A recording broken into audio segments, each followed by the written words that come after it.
Gente, vocês também estão amando o Drag Race Brasil? Eu tô muito feliz com a versão brasileira, as drags estão arrasando e uma das mais bafônicas está aqui hoje para dar uma entrevista exclusiva pro canal Gay Nerd. Eu tô falando da maravilhosa Organza, que venceu os 2 primeiros desafios e já está sendo apontada por muitos como a favorita para vencer. Disclaimer, esse vídeo está sendo gravado antes do episódio que vai ao ar nessa terça-feira, dia 26. Então, enfim, eu posso estar desatualizado, mas eu espero que não. Eu tenho muita convicção de que a Organza vai até o final e nessa entrevista você vai ver por quê.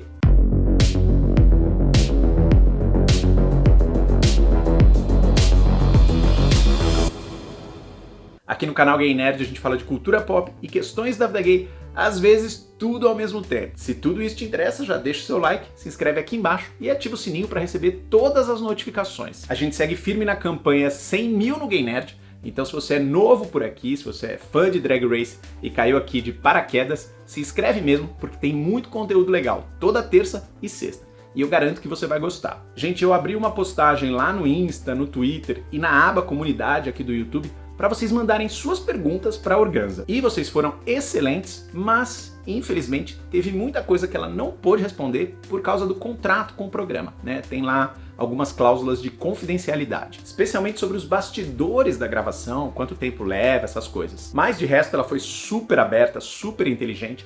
E eu tenho certeza que se você já não era apaixonado por esse ícone chamado Organza, agora você vai ficar.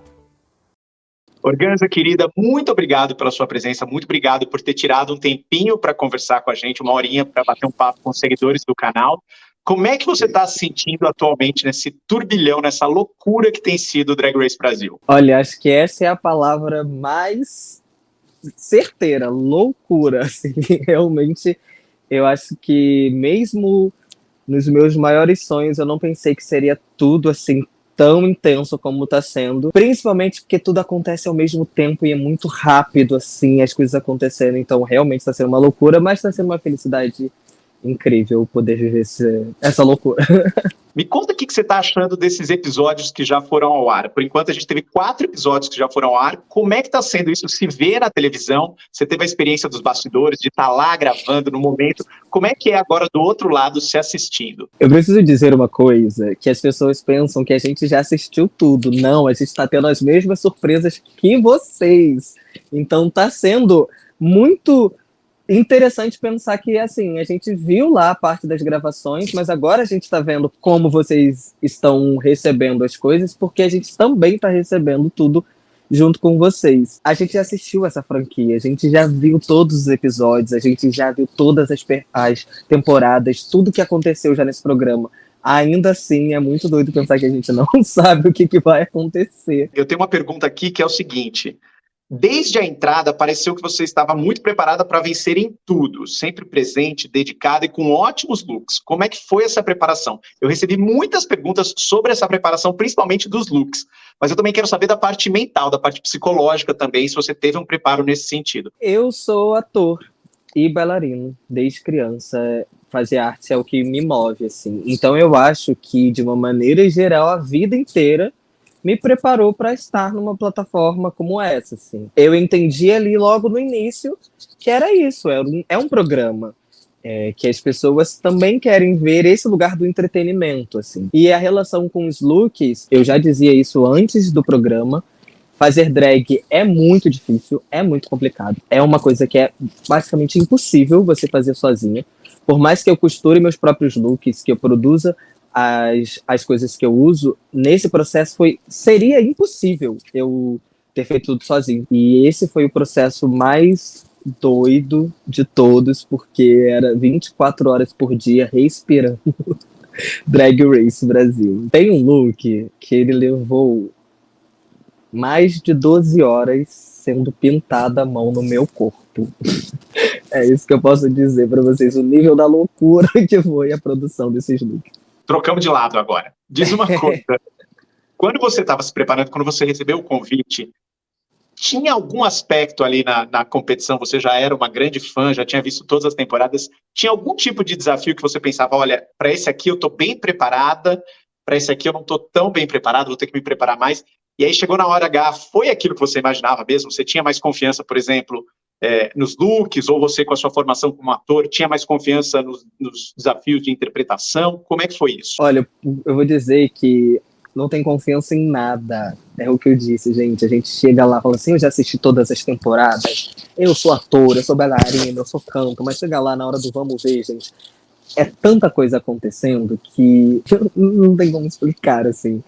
Eu, obviamente, tinha desafios que eu pensava assim, não, esse tá tranquilo, esse vai ser de boa. Mas desde sempre, quando eu assisti o programa, eu sempre pensei que existem dois desafios que são muito difíceis, né? Que é o Snatch Game e que é o host. O Snatch Game, pela característica de que é você ser ágil e responder perguntas muito rápidas sendo outra pessoa. Isso até mesmo no teatro é muito difícil, né? É um lugar de improviso dentro de um improviso, assim. E o roast é um desafio muito difícil, porque é um desafio que você ser muito também nesse sentido sagaz, porque se uma piada mal encaixada pode gerar um constrangimento e você perde ali a mão e de repente algo que estava sendo divertido pode virar constrangedor. Então esses seriam os desafios que eu diria que eu acho mais difícil. Eu sei que as gravações demoram, então vocês têm que esperar muito, é um processo longo, eu sei que é muito cansativo. Você também teve o confinamento, né? Você não podia sair do hotel, do lugar da gravação. Como é que você fazia para passar tempo? Você levou livro, você meditava, você se preparava com a música, enfim, o que você fazia para passar o tempo? Como é que você encarou esse período da gravação? Eu sou taurino, gente. Sempre que possível, ou eu vou estar comendo ou eu vou estar dormindo. E era isso que eu fazia. As meninas, eu pintei um negócio, eu li um livro, eu fiz isso, e eu dormindo. Eu só dormia, era isso que eu fazia. Como é que tá a relação com as meninas hoje? Agora já passaram tanto tempo da gravação e toda a rivalidade que existe durante o período de gravação. Eu estava lá na festa de lançamento da Drag Race Brasil e, para mim, vocês estavam super entrosados. Eu percebi muito um espírito realmente de companheirismo, de cumplicidade, todos aplaudindo para todo mundo. Como é que está isso hoje? Com quem que você conversa bastante? Com quem que você troca? Com quem que você comenta os episódios no WhatsApp? Como é que foi? Gente, é de fato o Best Friends Race Brasil, assim. Eu acho que por todos estarmos vivendo esse sonho, assim, né, dessa primeira temporada, eu acho que isso fez a gente se unir, se juntar, assim, de uma maneira, caraca, gente, estamos aqui, né, e isso tá até hoje, assim, nós temos um grupo ainda, né, no WhatsApp, porque a gente, né, vive em estados diferentes, mas a gente se fala basicamente todos os dias, assim, o tempo inteiro, assim, quando sai o episódio todo mundo comenta, a gente fala, a gente fica mandando meme uma pra outra, assim. Obviamente tem pessoas que se falam mais, outras se falam menos, né? É um grupo de 12 pessoas. Eu tenho uma relação já íntima e próxima com as meninas do Rio, né? A gente se vê mais, mas do elenco, de uma maneira geral, assim, pessoas que eu me conectei muito, foi a Tristan, que era alguém que eu conhecia já da internet e pude ter esse prazer de conhecer pessoalmente. Eu e a Nazi, a gente realmente se tornou muito amigas, a gente se fala até hoje.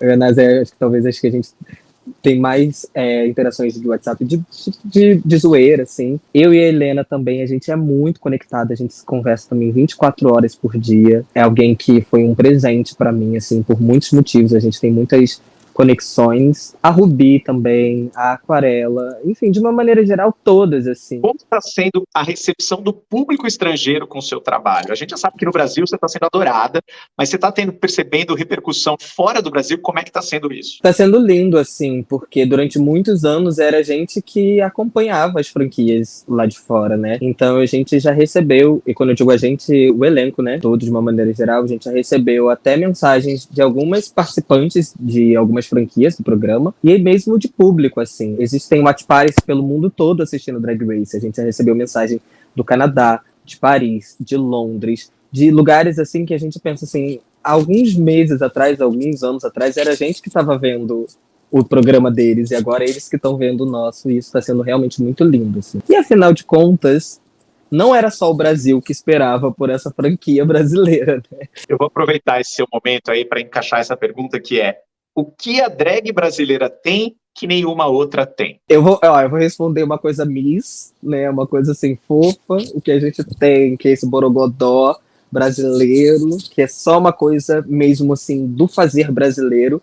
É uma coisa que eu até comparo muito com essa coisa do carnaval. Mas eu também falo de um ponto mais difícil da coisa, assim. A gente não tem os mesmos recursos que as outras drags pelo mundo têm, a gente não tem os mesmos recursos que artistas, né? Não só drag, assim, arte no Brasil de uma maneira geral. Então a gente tem um lugar do fazer que é muito intenso, que é fazer com o que tem. Então muitas vezes a gente vê aí alguns comentários assim, será que vai estar no nível do que é lá de fora? Não vamos entrar nesse lugar de comparação porque são realidades diferentes. A gente está no nosso nível, que é muito alto, porque a gente sempre fez arte com o que tem, e isso não é menor do que ninguém. Aliás, isso às vezes pode ser até muito maior, porque se a gente faz isso sem os recursos e o que a gente poderia ter, imagina agora que a gente vai ter, meus amores. Vocês não estão preparados. Aproveitando que você falou isso, tem uma outra pergunta aqui que é específica para o Rio de Janeiro, falando o seguinte: quais os desafios e problemas de uma drag do subúrbio carioca, que não é tão LGBTQIAP+ friendly do que a zona sul do Rio? Eu tô defendendo e batendo nessa tecla há algum tempo, né? Que eu tô muito feliz das pessoas estar conhecendo esse outro Rio de Janeiro, assim. Tem um Rio de Janeiro que nem eu mesmo conheço, né, que é esse Rio de Janeiro cartão postal. E a gente acaba achando que o Rio de Janeiro inteiro é esse lugar da Zona Sul, e não é. Eu sair montado da minha casa é um grande risco. Todos os dias é uma questão, assim. Isso é uma coisa que bate muito em mim, porque eu sei que é muito difícil eu ter que atravessar a cidade para eu ir trabalhar, e eu costumo sempre dizer que quem vê o close não vê o corre. Eu nasci e cresci no mesmo bairro onde eu moro hoje, e acho que agora eu sinto uma mudança no comportamento das pessoas para olhar para o que eu faço como um trabalho artístico, como uma arte, e não como o preconceito que tinha ali enraizado de o que esse menino tá fazendo vestido de mulher, sabe? Agora mesmo que eu voltei de viagem, eu tava, né, no Nordeste, quando eu voltei aqui, minha mãe me contou coisas que pessoas no meu bairro estão acompanhando o programa, estão sabendo o que é drag race. Então eu também sinto que isso está sendo uma coisa boa no sentido de uma mudança, assim. A gente vê pela quantidade de cariocas no elenco que a cena drag do Rio é bastante desenvolvida. Mas o que falta para essa cena ficar ainda melhor, tanto para o público quanto para as artistas que estão trabalhando? É isso, é uma cena que foi criada na raça, fazendo por muito amor. E hoje eu sinto que, mesmo tendo, podemos dizer, 5 participantes, né, que cresceram, que se fizeram na cena drag carioca na maior competição drag do Rio de Janeiro, sendo que a maioria delas também vieram de concursos locais, né, porque o Rio de Janeiro tem uma cultura muito grande de concurso drag. Hoje o que eu sinto é que a gente precisa de um espaço que não seja concurso, de um espaço que a gente possa, as pessoas possam ir lá nos assistir a nossa arte, como elas vão assistir outros artistas sem que a gente precise estar nesse ambiente de competição, assim. Hoje a gente às vezes também quer ser só, sabe, só subir num palco, se divertir. E eu acho que falta esse lugar também de entendimento das pessoas no Rio de consumirem a arte local, assim. A gente vive esse momento de assistir uma tela para assistir drag, mas não tem nada mais maravilhoso do que ali, ver ao vivo a drag ali, a arte sendo feita na sua frente, assim. Você mencionou aí a respeito dessa competitividade que muitas vezes eu acredito que seja fomentada pelos fãs de Drag Race, né? Gostam de causar essa rixa, essa treta, que nem sempre existe. Eu tenho uma pergunta aqui que é: como você lida com a cultura do cancelamento? Considerando que você tem opiniões fortes e costuma se posicionar bastante. E eu vou complementar com uma outra pergunta, que eu acho que as respostas são casadas. Várias queens negras do Drag Race americano foram alvo de perseguições e ataques da fanbase da série. A possibilidade disso acontecer no Brasil gerou alguma preparação da sua parte, alguma hesitação para aceitar participar do programa? Eu não sei se existia uma preparação específica para o programa. Eu acho que existia uma preparação para a minha vida, assim. Eu tenho 31 anos. Eu sou uma pessoa que tem consciência racial desde que nasceu. Eu sei que sou uma pessoa preta desde que nasci. Eu sou de uma família majoritariamente preta. Então eu acho que isso também me coloca num lugar social diferente, de ter uma consciência desde criança do país que a gente vive. Sobre a cultura do cancelamento, eu tenho tudo para ser cancelado já, né? Eu sou uma pessoa preta, LGBT, pobre do subúrbio. E quando eu digo que eu sou uma pessoa preta, isso para mim tem um peso maior, porque eu poderia esconder e escolher não mostrar socialmente que eu sou uma pessoa LGBT. Eu nunca vou conseguir esconder da sociedade que eu sou uma pessoa preta. Então isso já me coloca também num outro lugar. E quando eu começo a fazer drag, eu também coloco que a minha drag, ela é uma drag negra, ela tem uma estética negra. Então isso já incomoda algumas pessoas. Eu já recebi muitos ataques e muitas mensagens muito dolorosas, assim, de coisas que eu realmente não acreditava que poderia acontecer, né? A gente se surpreende, mas a gente nunca se desaponta, porque sempre pode vir. Mas algumas pessoas vão ter que lidar também com algumas questões, que é ver uma pessoa preta que se posiciona, uma pessoa preta que fala, uma pessoa preta que não se cala. Se vocês ainda estão esperando um lugar de subserviência de pessoas como eu, vocês estão precisando de um se liga muito grande, porque esse tempo já passou faz tempo. Você falou aí que você já nasceu, a Organza já nasceu como uma drag preta, com referências pretas. Então vamos voltar um pouquinho no tempo, vamos falar sobre o nascimento da Organza. Conta pra mim como é que foi esse processo até você entender, olha, eu quero ser drag, como é que foi esse processo de descobrir quem é a Organza? E uma pergunta aqui, que é, quem te inspirou a ser essa drag incrível? Quais são as suas principais referências drag? Hoje eu tenho 3 pilares para conduzir assim o que eu chamo hoje de Organza e dessa drag, que é o afrofuturismo, que é esse movimento social, estético, filosófico. A minha mãe biológica, Dona Carmen, ou Dona Seda, como a gente chama ela, que é a mulher que eu vi desde criança se emperequetando, se montando. Minha mãe trabalhava fora, então ela sempre tinha as melhores roupas, sempre muito alinhado, cabelo penteado, maquiado, sempre muito bela. E o carnaval carioca, porque a minha família também tem uma relação muito forte com o carnaval desde antes de eu nascer. A minha mãe desfilou grávida de mim de 7 meses e desde criança eu sempre flertei com essa prática de montação, né? Tanto pelo teatro, pela dança, como pelo carnaval. Esse lugar de me fantasiar, de colocar roupa, de usar salto, de usar peruca, essa coisa toda sempre fez parte da minha vida. Então, de uma maneira geral, a ideia de se montar sempre esteve comigo. Mas em 2018 foi quando eu comecei a me montar efetivamente com o nome Organza, com a ideia de que eu estou fazendo drag, para participar de um concurso para drags iniciantes, que era Queens o Concurso. Eu entendi que eu também queria um refresco desse lugar de fazer teatro, de fazer arte. Então, a drag começou também ali para mim muito com essa vontade e saudade de estar nos palcos. E a minha performance da final foi um medley de A Carne, da Elza Soares, com Bicha Preta, da Linda Quebrada, assim. E foi uma das performances mais importantes para mim, porque eu tive uma aceitação muito grande do público, eu venci a competição com essa performance, e ali eu entendi que eu poderia, sim, ser uma drag que tivesse um lugar político e estético enegrecido. Eu tenho muitas influências para a minha drag hoje, algumas inclusive não são drags, principalmente figuras pretas como o Jorge Lafon, enquanto também ator, enquanto artista, e quanto Vera Verão, porque eu cresci assistindo. O Rio de Janeiro ele tinha essa cultura com o teatro e com artistas transformistas muito grandes, então eu cresci conhecendo as Divinas Divas, cresci sabendo quem eram os Dizzy Croquettes, que eram figuras que para mim até hoje são muito referências nesse sentido, inclusive de borrar essa ideia de que para mim fazer drag é uma expressão artística e não um ideal feminino. Uma outra figura que é muito importante para minha construção de vida e performatividade é a Lacraia, uma artista do funk, também periférica, que eu costumo dizer que ela ditou muitas modas, e também carnaval mesmo, assim, algumas figuras do carnaval que eu cresci assistindo. A Luma de Oliveira, que era a rainha de bateria, a Selminha Sorriso, que é uma porta-bandeira, a Raíssa, que era a rainha de bateria da Beija-Flor também, que foi uma rainha de bateria que começou com 12 anos ser rainha de bateria, e foi aí, a gente tem a mesma idade, inclusive, durante muitos anos sendo rainha de bateria. Uma das minhas maiores referências esteticamente, porque eu cresci sem, durante um tempo, entender o que era aquela figura.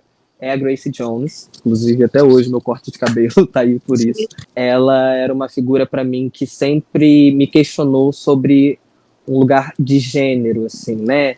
Eu, quando era criança, eu não entendia o que era aquela figura, mas sempre foi fascinante. Tem um seguidor aqui que pediu para você contar uma curiosidade do seu começo de carreira, por exemplo, um perrengue que você passou e que te marcou muito. Eu tenho muitas histórias, assim, desse início da montação, mas a que eu mais gosto, assim, de contar é que quando eu me inscrevi para esse concurso, eu nunca tinha me maquiado, né? Então, eu fui para casa de um amigo meu, o Yanchi, que já frequentava a Queens do concurso. Ele falou assim, vamos testar a maquiagem, vamos se maquiar. Eu me maquiei, assim, podre, horrível, assim, eu não sabia nada de nada. Ele falou assim, tá, você vai mesmo se inscrever pro concurso? Eu falei assim, vou. E eu me inscrevi pro concurso, assim, no meu vídeo de inscrição eu falo, eu faço drag há 3 horas, foi o tempo que eu comecei que eu terminei de fazer essa maquiagem. Hoje as pessoas falam muito sobre isso no programa, porque fulana é polida, porque fulana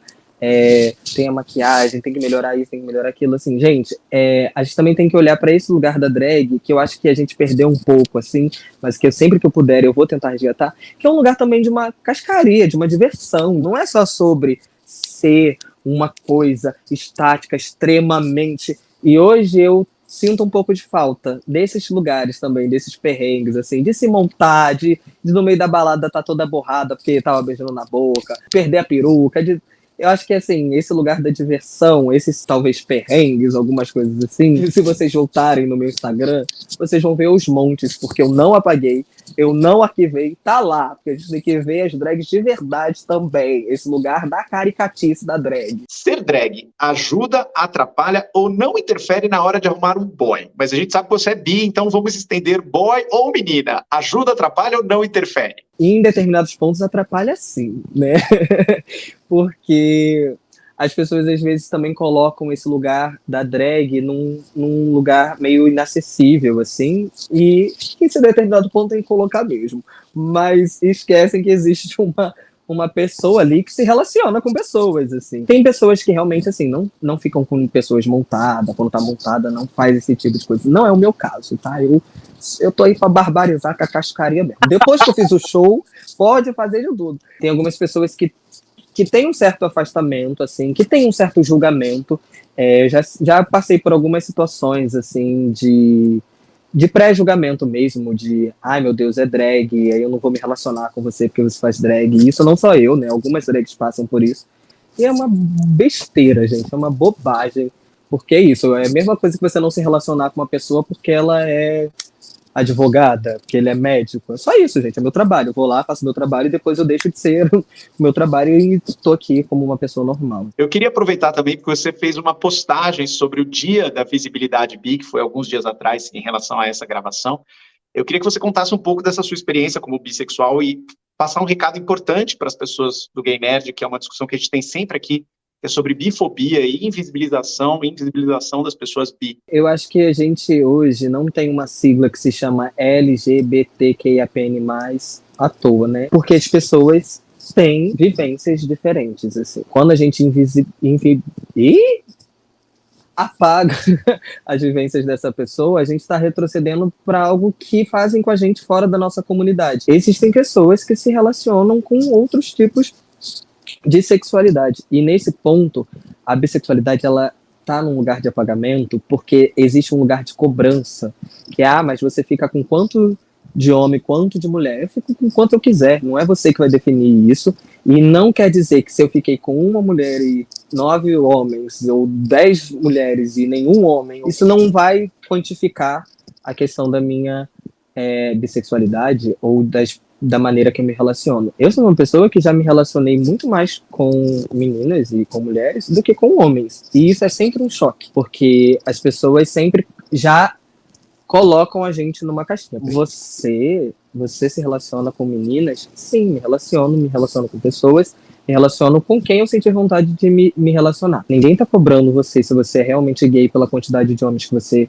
se relacionou, nem se você é lésbica pela quantidade de mulheres que você relacionou, então por que vocês estão fazendo isso com a gente? Voltando para o Drag Race, imagina o seguinte, imagina que você foi convocado para ser produtor da próxima temporada de Drag Race Brasil. Eu quero saber, na sua opinião, quais drags você gostaria que estivessem lá, que participassem lá, e quais jurados você gostaria que participassem do programa também? Eu gostaria que tivesse mais drags do que a gente chama old school, né? Drags que estão aí há algum tempo. Eu acho que seria muito interessante que algumas pessoas que são muito jovens que acompanham o programa tenham contato com esse outro tipo de drag que abriu muitas portas, inclusive, para o que a gente faz hoje, assim. E eu também gostaria de ver jurados drags. A gente tem a Greg, né, na nossa bancada, mas acho que ter juradas convidadas que também tenham um lugar mais direto com fazer drag seria interessante, assim. Mas tem um nome específico que eu amaria ver nessa próxima temporada, assim. Eu nem sei se ela tem vontade, mas eu adoraria ver a Natasha Princess numa temporada de Drag Race, porque eu acho que hoje realmente ela é um dos nossos grandes nomes em termos de performance, em termos de bate-cabelo, em termos de entrega, assim.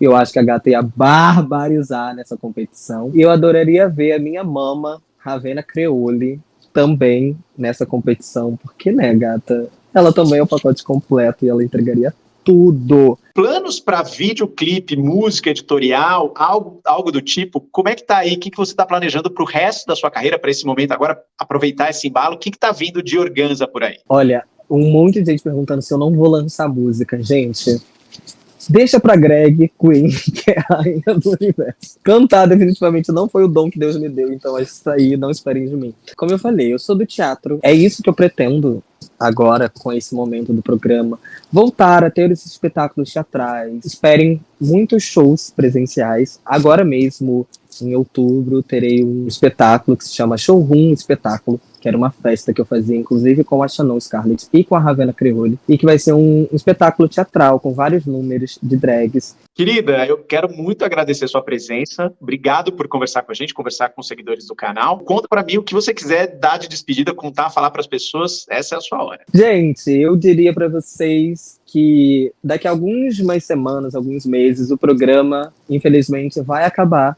Então não parem de acompanhar e seguir as suas drags, as drags locais. Vão aos shows dela presencialmente. A gente hoje entende que existem pessoas que são realmente fãs do programa e que talvez não conheçam de fato a cena drag nacional. Existe muita coisa, assim, muita coisa fervilhando na nossa cena drag nacional. E vou dizer assim, gente, nós também estamos vivendo os nossos sonhos.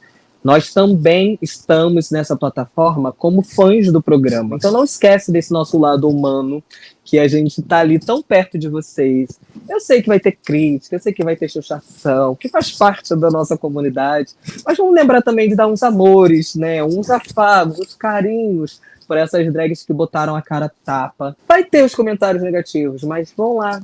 Façam os nossos comentários positivos e sempre, sempre, sempre apoiem as suas drags locais. Muito bem, querida. Obrigadíssimo pela sua presença e a gente se vê em breve. Vai ter muito amor, eu vou garantir a sua dose de amor, porque eu te contei que eu comprei um meet and greet para te conhecer dia 1º de novembro, então a gente vai se conhecer pessoalmente. Sim. Até mais, esse vídeo já vai estar no ar, a gente vai poder fofocar bastante, tá? Obrigado demais pela sua presença. Obrigado você, meu bem. Um beijo para todos do canal também, os fãs que acompanhem, e até a próxima.